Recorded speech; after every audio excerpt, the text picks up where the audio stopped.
what the actual fuck? According to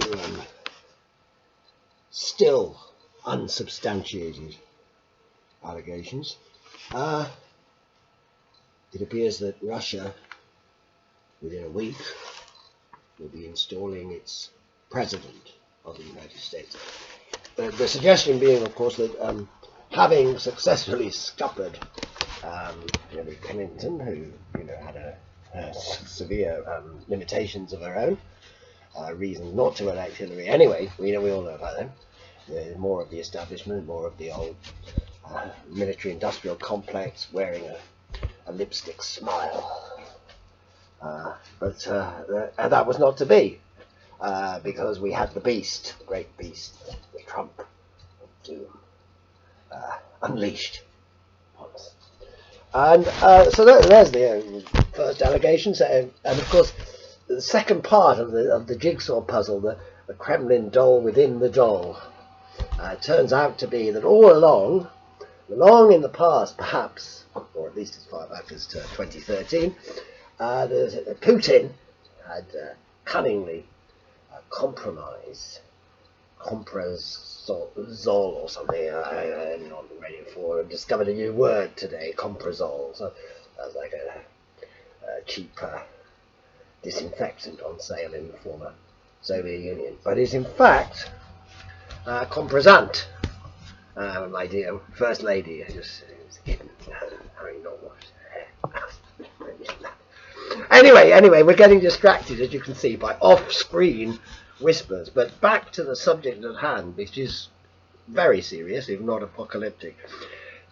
So effectively, the claim is that perhaps, allegedly, in 2015, in Moscow, conveniently, Donald Trump, here pictured, incidentally, with Miss Venezuela.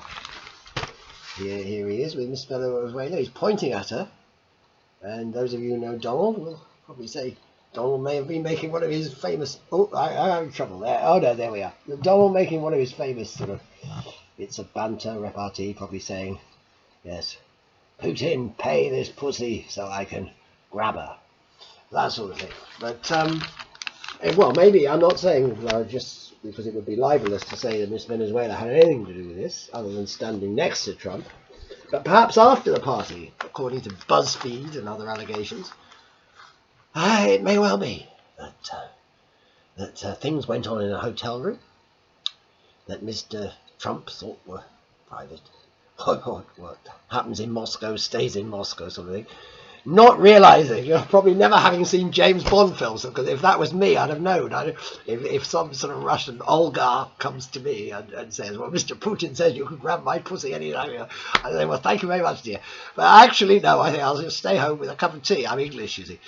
Because I would know, being English, I would have seen my James Bond film. I saw Russia with love, and the lovely Tatiana, whatever her name was, with only, remember, she had only a Bond, Sean Connery, stripped her naked. It was only one of these things. A necklace? No, I don't know. Something, the sort of thing young girls wear around their necks when I was young. If they were Russian spies. And I was James Bond. In my dreams, you understand. That's the important thing. This kind of thing stayed in my dreams, And, apart from a tiny bit of adolescent self-pleasuring at the thought of such things, I don't think I ever ventured into such territories, which means, fortunately, the Russians have got not so much on me as they allegedly have on Mr. Trump. So this is what happened. In a hotel room, Donald, here, feel free, grab, that sort of thing. It's all going well. Little does he know that behind the two-way mirror, the cameras are turning. And Olga, who had seemed to be just some sort of bint from a bar that him and Putin had gone to after a good stag night or wherever it was, in fact is a KGB agent, you see. And the whole thing's set up so that now, having cunningly installed their man as President of the United States, they're now in a position, of course, to put in the puppet master. You remember the puppet master? Well, now the puppet master has a puppet. and the American people voted for it. So what's to be done? I mean, as far as I can see, the situation arising is that we liberals may need to turn to the CIA to launch a military industrial coup, as it were, in order to save democracy. This is all getting extraordinarily perplexing. And of course, now what does Trump? We should give him a few moments right of reply here. What does Trump have to say about this? Well, as far as we can see, Trump's saying they're all yelling fake news, which is a bit rich coming from them. And as my old friend Mandy Rice Davis would say, oh, they would say that, wouldn't they? This is John Crow, live from Moscow on the, just checking the date, Wednesday the 11th January 2017. By the way, the story, of course, is well sourced, this particular report, well sourced from the free rag, available at all good tube stations, if the tubes are running, published by a Russian oligarch. So make of that what you will. This was the news, over and out. Oh, well, one last thing, because it's all very well to laugh about these things, but of course that is the idea, that we should laugh at them.